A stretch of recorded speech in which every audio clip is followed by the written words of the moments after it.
the biggest issue about HTO is there is not enough people talking about it, not enough people with good experience about it.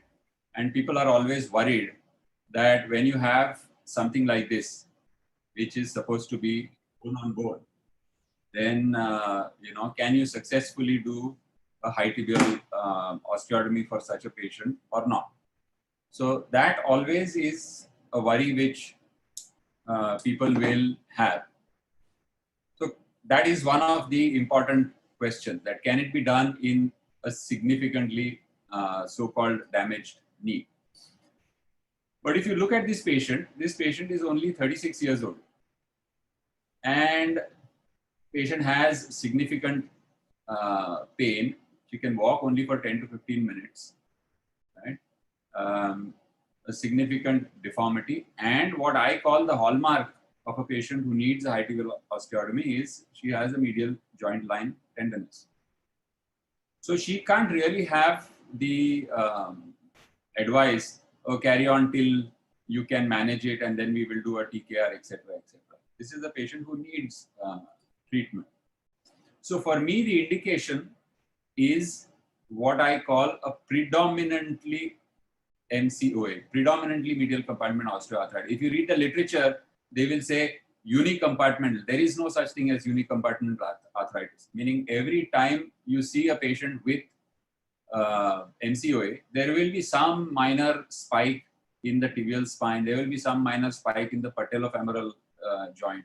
But this patient will point to the medial joint line as the site of pain. When you examine them, they will be tender on the medial joint line. They should have a good range of motion, not necessarily full range of motion, and minimal flexion deformity. We'll come to each of these. Now, when you see this, you will always see some amount of sort of spike over there. Can you say that this is not a monocompartmental? No. I consider this as primarily monocompartmental. These are minor changes which are seen, which will be there when there is significant damage on the medial side. The second contraindication which is said is so-called subluxation. If the knee sublux, that means there is laxity, blah, blah, blah, and you can't do a medial compartment. Not true. Our experience has shown that this subluxation, the moment you correct this varus, subluxation goes away. Bone on bone and obesity. Obesity is not going to go away by asking them to wait. They cannot do any kind of exercise. So these patients do need treatment, and what it has been shown in the literature also that what is important is how much correction you get and how well you correct this thing. Then the other thing is age. At 60 years, can you do an osteotomy? This is purely limited to the medial side. If you notice, this has what is known as a metaphyseal varus. That is a significant deformity in the proximal tibia. And this is not varus because of wear and tear on the inner side. These patients do very well with a high tibial osteotomy despite the age. So instead of just, very, very hard indications, this is really a spectrum of indications.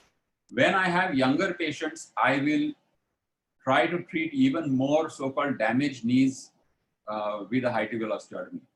Older ages, you have to consider healing of older bone, etc. And in those situations, even though the damage is not terrible, you may consider arthroplasty issues.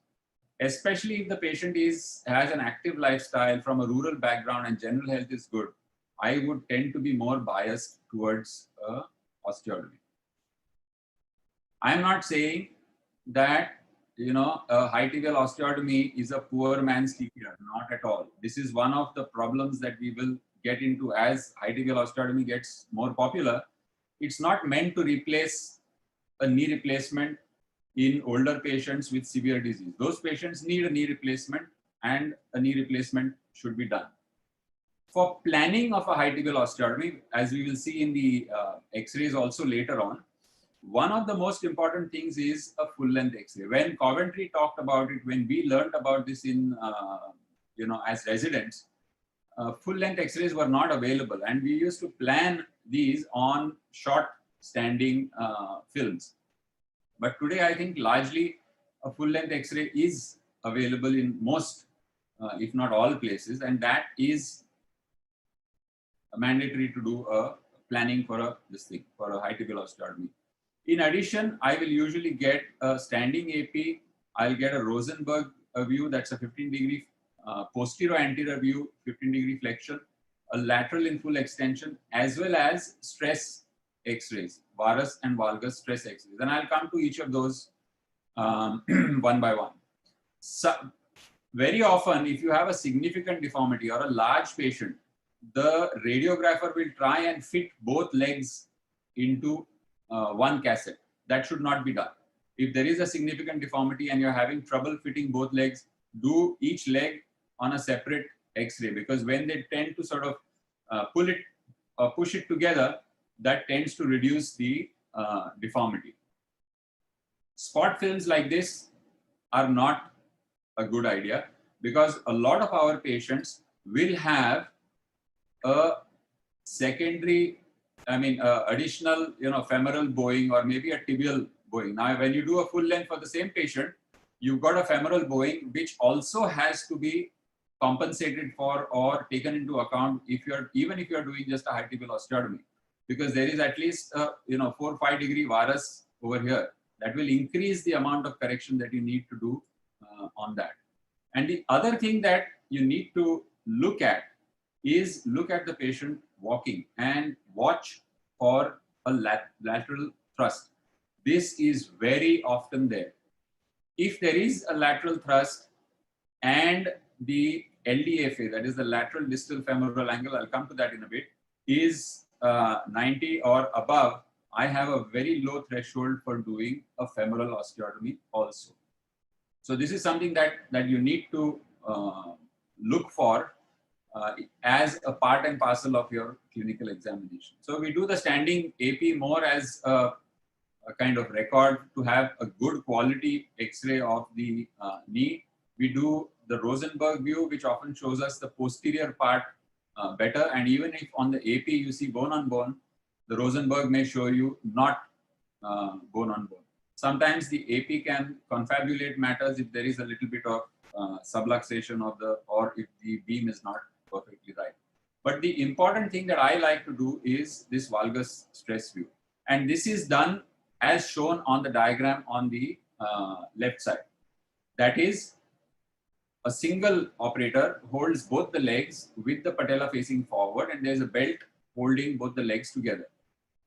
So you can get a kind of equal force on both the legs. This is important from 2 points of view. One, it takes away the nonsense about medial collateral ligament contracted. Every patient that I've done a high tibial osteotomy on has this X-ray, and all of them open out like this. Right? So there is no such thing as a contracted medial collateral ligament. Once you do the osteotomy, change the alignment, this will become straight. And second, to explain to patients, it becomes much easier that your gap has gone down. The moment we do this alignment X-ray, we pull your legs apart. When the alignment is right, the gap comes back. And most patients will understand that pretty well. The other thing I do slightly different, which I think many people don't do, is to do a lateral in maximum extension. Most of the laterals are done in flexion. I will always do this lateral in maximum extension to judge, especially in the larger patients, whether or not there is a flexion deformity. And I marked it in those colors. If there is no flexion deformity, you can get full extension. There's no problem. You can go ahead with an osteotomy without trouble. If it is yellow, that is 5-10 degrees of flexion deformity, you have to be careful, and you may need to change the technique that you are going to use. And if it's a significant, more than 15 degrees of flexion deformity, you should wonder whether you want to do a high tibial osteotomy or something else, because these patients will not do as well unless you correct their flexion deformity. Many a time patients come with an MRI. I do an MRI for most of my patients for academic purposes. But it's not really necessary to decide whether or not a patient needs a high tibial osteotomy. It is especially useful to look for bone marrow edema when a patient's symptoms are out of sync with their deformity. You will find patients where the mechanical axis is not way off on the medial side, but they are complaining of significant pain, and you wonder what is the cause for that. Many a time on the MRI, you will find that there is a bone marrow edema. I also use it to judge what is the status of the lateral cartilage. You will find extrusion in many of these patients, and I think Clement will talk about that, the issue about a root tear. But I use it also to judge the lateral cartilage. Today, with these 1.5 and 3 Tesla, you can visualize the lateral cartilage pretty nicely, and that tells you that yes, in cases where you are wondering, a 55-year-old, should I do it or not? And I can see that the lateral cartilage is fine. I don't have a problem going ahead. So now when we talk of what is adequate valgus, the adequate valgus for a patient who's come to me with knee pain, that is, I'm doing a high tibial osteotomy for medial compartment arthritis. I'm not talking of, a patient without pain where sometimes they come for cosmetic correction. We want to get this to a HKA, that is the hip, knee, and the ankle.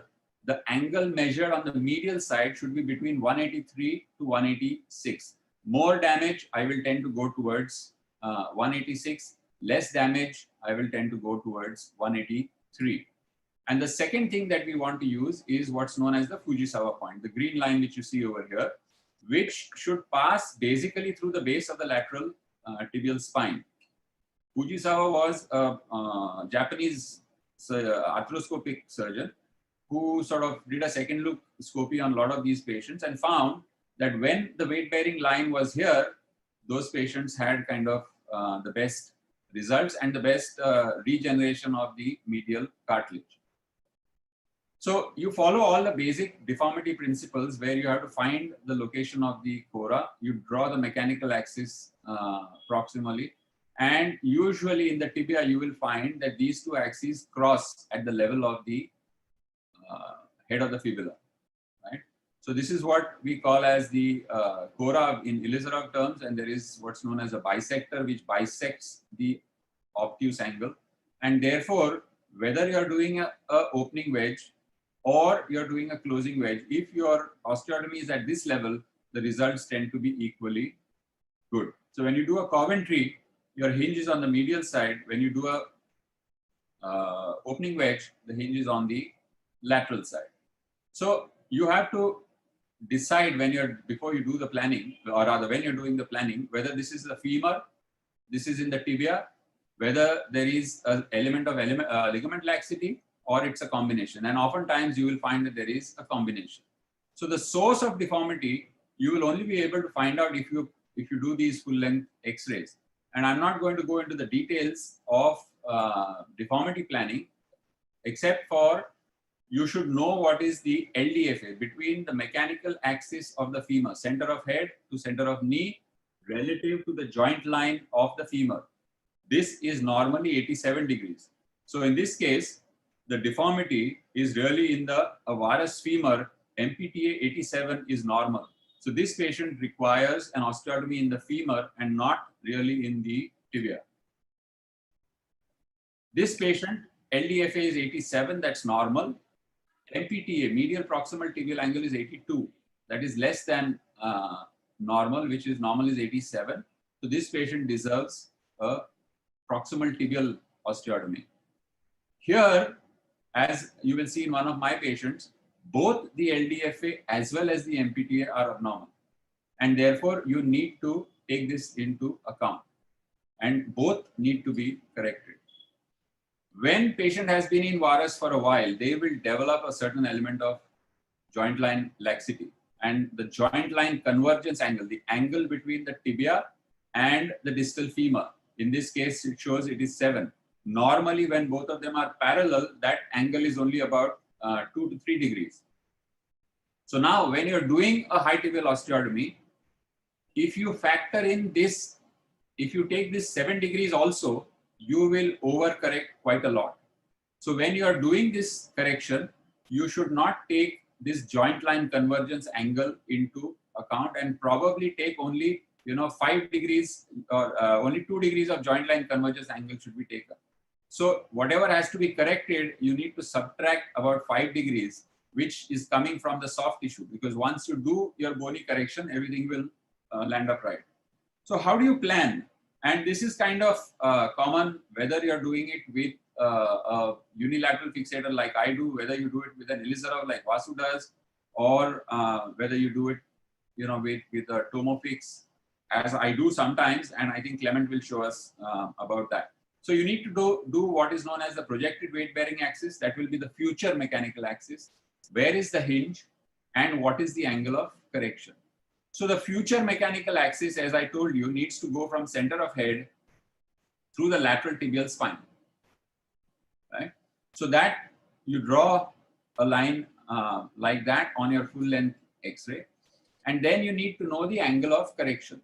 Now, when you do the correction, your ankle, which is here, is ultimately going to go and land up on that blue line over there. So it is the angle of correction is the angle from the ankle center to the hinge point, which in this case is going to be an opening wedge, so lateral side, and to the future. So A, B, and C, ankle center to hinge point to future ankle center. Now this will give you an angle of alpha. What you have to do is on a proper X-ray, on a true size X-ray, you actually read off, you draw that angle alpha and read off the millimeters of opening or closing, depending on what kind of osteotomy you're going to do. So when you're doing a closing wedge, the base of the wedge will be that many millimeters. Many people go with this idea that 1 degree is equal to 1 millimeter. No, that's for a 54 millimeter broad tibia. And that was a generalization. Now we've seen that the more precise you are, the better your results. So it's best to draw this angle of correction, and then read off the X-ray exactly how much you need to open or close. So for an opening wedge, the hinge is on the lateral side and you have to open it this much on the medial side. For a closing wedge, it is the opposite. The hinge is on the medial side and you have to excise this much of a wedge. Now you remember the 60-year-old that I showed you? This was before the days, I mean, I would do the same thing now also, but this was before the days of uni, etc. We did an Elizarov for her. This is her at 75 years, 15 years post-op. Her correction is perfectly maintained. Luckily, she had a intertrochanteric, which was luckily, we were able to fix it, perfectly. And her alignment continues to be maintained. She has no problem even at 15 years post-operative. That's a closer X-ray. The 36-year-old, she had a bilateral HTO with the unilateral fixator, aligned well. Notice two things. One, the joint space has opened up. Two, the subluxation has gone away. We've done no soft tissue procedure. We've done nothing else except getting her a proper alignment. Right? And even if this looks like bone on bone, the patients are free of symptoms. And you remember the guy with the lateral thrust. Now he had a lateral thrust and he had a femoral component as well as a tibial component. Plus this guy was, he had polio. So he was not going to tolerate an external fixator for any length of time. He needed to have something which is like a closed wedge so that he can take weight on the leg quickly. So what we did was a closing wedge, lateral distal femur, and a closing wedge of the tibia, which is not the conventional Coventry. It's also an oblique osteotomy, but you notice the hinge is over here. So by virtue of being a closing wedge, this heals up quickly. This is more stable, and without any further soft tissue procedures, the moment the weight bearing axis comes onto the lateral side, the stretch on these tissues goes away. So his thrust is also gone. He's completely symptom free. Even with one stick, there is no thrust. So in summary, I think you should have full length X-rays for planning. The angle we should be aiming for is 183 to 186. Think of the Fujisawa point. The steps are to draw the projected weight bearing line, find out the angle of correction, and whichever method you do, there is no evidence which shows that closed wedge is better or open wedge is better, or my method of using the unilateral fixator, or what Vasu does of using the Ilizarov. None of them is in particular better than the other. Each of us has our own reasons for doing this, but the importance is to be precise in the planning and to be precise in the execution of whatever it is that you are doing. And that will for sure get us long-term benefits, 12 to 15 years of pain-free without any real doubt.